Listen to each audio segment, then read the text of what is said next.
साथ ही इस वीडियो में मैं आपसे बात करने जा रहा हूँ आरएसएसबी बोर्ड द्वारा रीट एग्ज़ाम के रिजल्ट में एक कैटेगरी की कट ऑफ में बदलाव किया गया है। यानी कि पहले जो कट ऑफ थी उसमें बदलाव करके नई कट ऑफ जारी की गई है, वो कितनी गई है उसके बारे में चर्चा करूँगा। और इसके अलावा रीट लेवल फर्स्ट का जो कोर्ट केस है उसकी सुनवाई कब होगी उसके बारे में भी बताने जा रहा हूँ।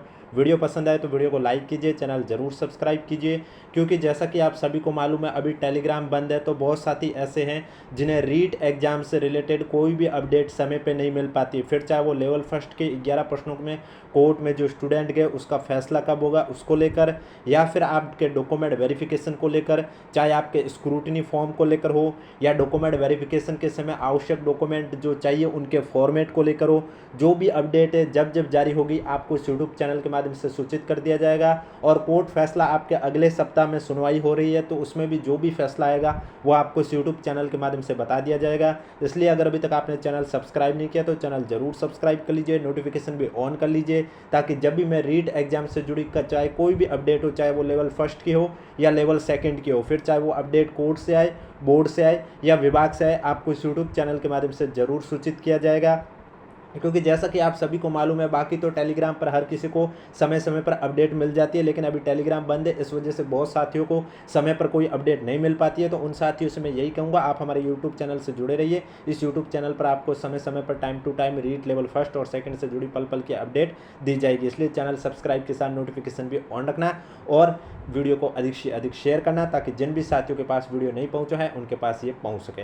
तो सबसे पहले तो मैं आपसे बात करने जा रहा हूं कि आज आरएसएसबी बोर्ड द्वारा रीट लेवल में फर्स्ट या सेकंड में से किसका है और कौन से सब्जेक्ट जिसकी कैटेगरी में कट ऑफ में बदलाव किया गया उसके बारे में बताने जा रहा हूँ, और उसकी कट ऑफ है वो कितनी की गई है उसके बारे में भी बताने जा रहा हूँ। उसके बाद हम जो 11% डिलीट करवाए गए हैं आरएसएसबी बोर्ड द्वारा उसको लेकर क्या फैसला आएगा, या फिर उसको लेकर स्टूडेंट कोर्ट में क्यों गए थे उसके बारे में चर्चा करेंगे। इसलिए वीडियो को बिना स्किप किए कंप्लीट देखें। तो आप देख सकते हैं यहाँ पर स्पष्ट रूप से लिखा हुआ है राजस्थान कर्मचारी चयन बोर्ड द्वारा यह नोटिस जारी किया गया, उच्च प्राथमिक विद्यालय अध्यापक सीधी भर्ती लेवल द्वितीय संस्कृत, यानी कि लेवल 2 की संस्कृत सब्जेक्ट की कट ऑफ को लेकर वापस से यह नोटिस जारी हुआ है, जिसमें स्पष्ट रूप से लिखा हुआ आप देख सकते हैं यहाँ पर कि बोर्ड द्वारा उच्च प्राथमिक विद्यालय अध्यापक लेवल द्वितीय कक्षा 6 से 8 तक सीधी भर्ती 2025 के अंतर्गत राजस्थान संस्कृत शिक्षा राज्य अधीनस्थ सेवा नियम 2015 और राजस्थान अनुसूचित क्षेत्र अधीनस्थ मंत्रालय चतुर्श्रेणी सेवा नियम 2014 संशोधन नियमों के प्रावधान के अनुसार उच्च प्राथमिक विद्यालय अध्यापक संस्कृत शिक्षा सीधी भर्ती लेवल द्वितीय संस्कृत सब्जेक्ट के गैर अनुसूचित क्षेत्र के 319 और अनुसूचित क्षेत्र के 70 टोटल 399 पदों के लिए दिनांक 27 मई 2026 को वरीयता अनुसार परिणाम के साथ पात्रता जांच और दस्तावेज सत्यापन हेतु शॉर्टलिस्ट स्टूडेंट की कट ऑफ मार्क्स जारी किए गए थे। यानी कि जैसा कि आप सभी को मालूम है आरएसएसबी बोर्ड द्वारा रीट लेवल 2 संस्कृत सब्जेक्ट का जो प्री डीवी रिजल्ट है, यानी कि डॉक्यूमेंट वेरिफिकेशन से पहले जो 2 गुना का रिजल्ट जारी होता है, उस रिजल्ट को जारी किया गया था 27 मई 2026 को संस्कृत सब्जेक्ट का। तो इस बीच जो उन्होंने कट ऑफ जारी की गई थी तो उसमें एक कैटेगरी की कट ऑफ में संशोधन किया गया है। यहाँ पर लिखा हुआ है उक्तानुसार जारी कट ऑफ मार्क्स में गैर अनुसूचित क्षेत्र में एलडीसीपी श्रेणी की कट ऑफ 160.4196 के स्थान पर 170.1445 पढ़ा जावे, शेष परिणाम और कट ऑफ मार्क्स यथावत रहेंगे। यानी कि आपने देखा होगा रीट लेवल द्वितीय संस्कृत सब्जेक्ट का जो रिजल्ट आया था उसमें कट ऑफ सबसे पहले बताई गई थी नॉन टीएसपी की, गैर अनुसूचित क्षेत्र की, और उसके बाद बताई गई टीएसपी की यानी कि अनुसूचित क्षेत्र की। तो नॉन टीएसपी में जो हॉरिजेंटल रिजर्वेशन वाली कैटेगरी है उसमें आप जब देखोगे 27 मई वाले रिजल्ट में तो वहाँ पर आपको एलडीसीपी कैटेगरी की जो कट ऑफ है वो आपको देखने को मिलेगी। वहाँ पर लिखी हुई 160.4196, लेकिन उसको वो आपको नहीं पढ़ना है, वो कट ऑफ वहाँ पर गलत है त्रुटि के कारण। वहाँ पर उसकी कट ऑफ को आपको पढ़ना है 170.1445, ये है कट ऑफ। अब अगर कोई साथी एलडीसीपी कैटेगरी का नॉन टीएसपी का है, अगर उसके नंबर 160 से ज़्यादा थे और 170 से कम थे तो पिछले रिजल्ट के अकॉर्डिंग उसने ये सोचा होगा कि उसको स्क्रूटनी फॉर्म में लिंक शो क्यों नहीं हो रहा है। तो आप समझ गए होंगे इस वजह से उसे स्क्रूटनी फॉर्म का जो लिंक है वो शो नहीं हो रहा है, क्योंकि रियल की कट ऑफ 170.1445 है। तो जिन भी साथियों के 160 और 170 के बीच में थे वो अब एलिजिबल नहीं रहेंगे डीवी के लिए। डीवी के लिए वो योग्य नहीं है, उनका डीवी नहीं होगा। डीवी सिर्फ उन्हीं कैंडिडेट का होगा जिनके नंबर कट ऑफ जितने हैं या फिर कट ऑफ से ज़्यादा है। तो एलडीसीपी की अब जो नवीनतम कट ऑफ आपको रीड करनी है वो कितनी करनी है, 170.1445। अब चाहे आप रीट लेवल फर्स्ट वाले हो या रीट लेवल सेकंड वाले हो, जो भी है जिनके स्क्रूटनी फॉर्म चल रहे हैं, तो मैं फिर से बता देता हूँ, स्क्रूटनी फॉर्म के लिए वही कैंडिडेट एलिजिबल है, क्योंकि रिजल्ट की पीडीएफ में तो आपको बहुतों के नाम देखने को मिलेंगे। जिसने भी एग्जाम दिया उनका नाम देखने को मिलेगा लेवल फर्स्ट में, तो लेवल सेकंड में फिर भी 30 से 35% से ज़्यादा वाले सभी कैंडिडेट के नाम देखने को मिल रहे हैं। लेकिन उन सभी कैंडिडेट के डीवी नहीं होगा। डीवी सिर्फ उन्हीं कैंडिडेट के होंगे जिनके मार्क्स कट ऑफ जितने हैं या फिर कट ऑफ से ज़्यादा हैं। अब चाहे आपकी जो भी कैटेगरी है, जैसे कि अगर कोई कैंडिडेट ओबीसी कैटेगरी का है और उसके 200 नंबर आ रहे हैं, तो उसको ये चेक करना है कि उसकी कैटेगरी में कट ऑफ कितनी है। अगर कट ऑफ 205 है तब तो ये एलिजिबल नहीं होगा, अगर कट ऑफ 180 है तब ये एलिजिबल होगा। यानी कि आपके नंबर है वो कट ऑफ जितने हैं या कट ऑफ से ज़्यादा है, तो आपको स्क्रूटनी फॉर्म फिल करना है, आपका डीवी हो जाएगा। और डॉक्यूमेंट फॉर्मेट को लेकर बात करें तो अभी तक तो ना तो विभाग की ओर से कोई डॉक्यूमेंट फॉर्मेट जारी किए गए हैं डीवी के लिए और ना ही बोर्ड द्वारा जारी किए गए हैं। तो वो भी जब भी जारी होंगे आपको इस यूट्यूब चैनल के माध्यम से सूचित कर दिया जाएगा। अब बात करते हैं कि कोर्ट में सुनवाई कब होगी जो लेवल फर्स्ट वाले 11% डिलीट हुए। तो जैसा कि आप सभी को मालूम है, आरएसएसबी बोर्ड द्वारा रीट लेवल फर्स्ट का रिजल्ट अभी 11 तारीख को जारी हुआ था और रिजल्ट जारी होने के बाद पता चला लेवल फर्स्ट में टोटल 11 क्वेश्चन डिलीट हुए हैं। एक क्वेश्चन 2 नंबर का था, टोटल 22 नंबर का लॉस हुआ स्टूडेंट को। लेकिन अगर आप फाइनल आंसर की देखते तो आपको पता चलता है यहाँ 22 नहीं 28 नंबर का लॉस हुआ, क्योंकि फाइनल आंसर की आई थी तो उसमें 11 क्वेश्चन तो डिलीट हुए।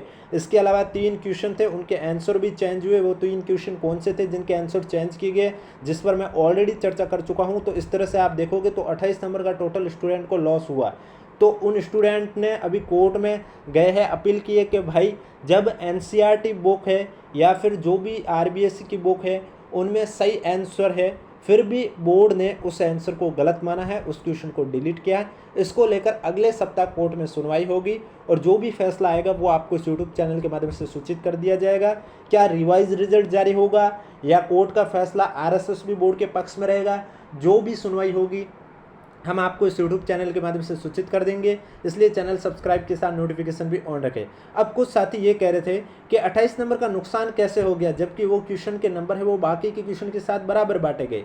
ये आपकी बात सही है कि उनके नंबर बराबर बांटे गए, लेकिन नुकसान किस तरह से हुआ वो मैं आपको बता देता हूँ। नुकसान इस तरह से हुआ कि आप देखोगे टोटल 14 क्वेश्चन, 11 क्वेश्चन डिलीट हुए और 3 क्वेश्चन के आंसर चेंज हुए। तो ऐसा भी कोई स्टूडेंट होगा जिसकी प्राइमरी आंसर की के अकॉर्डिंग ये 14 के 14 क्वेश्चन राइट हो रहे थे। इसका मतलब उसको डायरेक्ट 28 नंबर मिल रहे थे, लेकिन अब उसको 28 नंबर ना मिलकर इसके नंबर तो वो कटेंगे सभी। और इसके अलावा जो बाकी के क्वेश्चन के साथ बराबर रूप से बांटे गए 0.15 कुछ फॉर्मेट, तो अब उसको मिलेंगे क्या, इसके ज़्यादा से ज़्यादा 1-2 नंबर मिलेंगे, इससे ज़्यादा तो नहीं मिलेंगे। तो यहाँ पर स्टूडेंट को लॉस हो रहा है। और बेनिफिट उन स्टूडेंट को होगा जिनके ये 14 से 14 क्वेश्चन गलत हो रहे थे। तो उनको कैसे बेनिफिट हुआ, उनके एक तो नेगेटिव के नंबर नहीं कटेंगे, दूसरा उन्हें बाकी के क्वेश्चन में बराबर रूप से बांटे गए तो फ्री में उनको +2 और नंबर मिलते रहे। यानी कि पर क्वेश्चन आपका 2.10 कुछ समथिंग हो गया, 1.5 है जो भी वो है। तो उन्हें फ़ायदा हुआ जिनके ये ज़्यादातर गलत हुए, लेकिन जिनके ज़्यादातर राइट हुए तो उनको नुकसान हुआ। या फिर ऐसे भी कोई कैंडिडेट होंगे जो कट ऑफ के नज़दीक थे, जो 2 गुना की कट ऑफ के नज़दीक थे, लेकिन इन 14 में से उनके 10 क्वेश्चन रॉन्ग हो गए हैं और 10 क्वेश्चन राइट हो रहे थे, लेकिन अब वो डिलीट हो गए, इस वजह से वो पीछे रह गए। या फिर ऐसे भी कैंडिडेट होंगे जिनका 2 गुना में तो नाम आ गया, लेकिन वो 2 गुना की बाउंड्री पर है, उनके 14 में से 14 राइट हो रहे थे या फिर 10 क्वेश्चन राइट हो रहे थे, लेकिन वो क्वेश्चन डिलीट हो गए। अगर वो डिलीट नहीं होते तो वो 1 गुना में भी शामिल हो जाता और उनका फाइनल सिलेक्शन भी हो जाता। तो इस तरह से कैंडिडेट को है वो लॉस हुआ है। आशा करता हूँ आप समझ गए होंगे। वीडियो पसंद आए तो वीडियो को लाइक कीजिए, चैनल जरूर सब्सक्राइब कीजिए। इसके अलावा कोई भी डाउट है तो नीचे कमेंट बॉक्स पूछिए। बाकी रीट लेवल फर्स्ट वाले को स्क्रूटनी फॉर्म आज से शुरू हो चुके हैं। लास्ट डेट 2 जुलाई है, अंतिम डेट का इंतजार ना करें, फॉर्म स्टार्टिंग के 3-4 दिन के अंदर फिल कर लीजिए, क्योंकि एंड टाइम में क्या होता है, सर्वर दिक्कत आती है, कभी कभी SSO ID काम नहीं करती है, कभी कभी स्क्रूटिनी फॉर्म सबमिट नहीं होता है, इस तरह की अलग अलग तरीके की प्रॉब्लम आती है। तो इससे बढ़िया है कि आप समय पर अपना स्क्रूटिनी फॉर्म फिल कर लीजिए, क्योंकि यही स्क्रूटिनी फॉर्म जब आपका डॉक्यूमेंट वेरिफिकेशन होगा तो उस समय आपको लेकर जाना होगा, वहाँ पर आपके स्क्रूटिनी फॉर्म भी चेक किए जाएंगे और उसकी रिसिप्ट भी आपको लेकर जानी होगी। अब सवाल ये था कि आपका स्क्रूटिनी फॉर्म सबमिट हो गया, ये आपको कैसे पता चलेगा? तो जहाँ से आप अप्लाई नाउ करते हो, तो जब आप सबमिट कर देते हो उसके बाद रिसिप्ट्स भी प्राप्त कर लेते हो, उसके बाद आपको वापस वहीं पर पहुँचोगे तो वहाँ पर आपको स्क्रूटिनी फॉर्म PDF के फॉर्मेट में देखने को मिलेगा, यानी कि PDF के फॉर्मेट में देखने को मिल रही। इसका मतलब आपका फॉर्म है वो सबमिट सक्सेसफुल हो गया है। और स्क्रूटिनी फॉर्म सबमिट करने से पहले प्रीव्यू जरूर चेक कर लेना, क्योंकि एक बार अगर सबमिट हो गया तो उसमें फिर आप एडिट नहीं कर पाओगे, इसलिए उसमें फिर आपको एडिट का कोई अवसर नहीं दिया जाएगा। इसलिए सबमिट करने से पहले एक बार प्रीव्यू जरूर चेक कर लेना, जो भी इन्फॉर्मेशन लिखी है वो सब सही तो है, कुछ गलत इन्फॉर्मेशन तो नहीं डाल दी है, क्योंकि बाद में गलत इन्फॉर्मेशन डालोगे तो DB के समय फिर आपको ही दिक्कत होगी। अब कुछ साथी कह रहे हैं कि हमने एप्लीकेशन फॉर्म में गलती कर दी थी, कैटेगरी चेंज कर ली थी, गलती से SC की जगह ST लिख ली या OBC की जगह SC लिख ली। तो उन साथियों से मैं यही कहना चाहूँगा, अगर आपके साथ ये दिक्कत हुई और अब आप एलिजिबल हो चुके हैं, यानी कि जैसे कि अगर कोई कैंडिडेट है वो OBC कैटेगरी का है और लेकिन उसके गलती से एप्लीकेशन फॉर्म में SC कैटेगरी फिल हुई थी, तो अब जो उसका रिजल्ट आया वो SC की कैटेगरी की जो कट ऑफ है उसके अकॉर्डिंग आया है। तो जब DB होगा, अगर उसने OBC की कट ऑफ क्रॉस कर रखी है तब तो उसको कोई दिक्कत नहीं होगी, एफिडेविट दे देना, कोई दिक्कत नहीं। लेकिन अगर आपने OBC की कट ऑफ ही क्रॉस नहीं हुई है तो आपको डिसक्वालीफाई कर दिया जाएगा, क्योंकि आप SC के लिए वैसे भी एलिजिबल नहीं हो, क्योंकि आपकी कैटेगरी OBC है। वो तो आपने गलती से फॉर्म में SC कैटेगरी लिख ली, इसलिए आपको एलिजिबल किया गया। लेकिन जब डॉक्यूमेंट चेक किए गए आप OBC के प्राप्त हुए, तो फिर उसकी कट ऑफ अगर क्रॉस है तब तो ज़्यादा दिक्कत नहीं होगी, लेकिन अगर उसकी कट ऑफ ही आपने क्रॉस नहीं की तो आपको डिसक्वालीफाई कर दिया जाएगा। इसके अलावा किसी भी साथी को कोई भी डाउट है तो नीचे कमेंट बॉक्स पूछिए।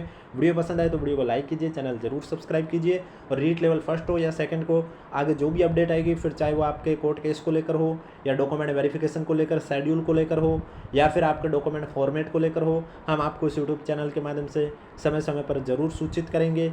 इसलिए आपको वीडियो को अधिक से अधिक शेयर कीजिए। और DB शेड्यूल कब से DB शुरू होगी, बहुत साथी कह रहे थे, तो मैं आपको बता देता हूँ। पहले तो आपके स्क्रूटिनी फॉर्म भरे जा रहे हैं, स्क्रूटिनी फॉर्म पहले कंप्लीट होंगे, उसके बाद विभाग पर डिपेंड करता है, विभाग कभी भी आपका DB शेड्यूल जारी कर सकता है।